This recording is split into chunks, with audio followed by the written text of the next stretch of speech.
বিশ্ব যোগা দিবস কলকাতায় অনুষ্ঠিত হবে, গোটা রাজ্যে হবে, গোটা দেশে হবে।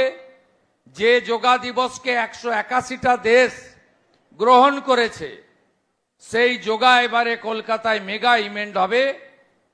তার আগে মাননীয় প্রধানমন্ত্রীকে আমরা স্বচ্ছতার মাধ্যমে স্বাগত করতে চাই। যে শহরে স্বামী বিবেকানন্দের মতো বিশ্ব বন্দিত যুব সন্ন্যাসী জন্মগ্রহণ করেছেন, সেই শহরকে আমরা ঠিক উচ্চতায় নিয়ে যেতে পারব।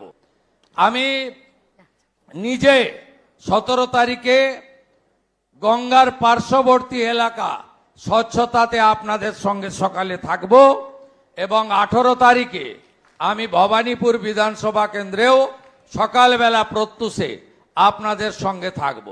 আমরা 19 তারিখ একটি হাফ ম্যারাথন করব স্বচ্ছতার জন্য, যা শুরু হবে কলকাতা কর্পোরেশনের গেট থেকে, শেষ হবে ঐতিহ্যমণ্ডিত মহাকরণ রাইটার্স বিল্ডিং এর সামনে গিয়ে।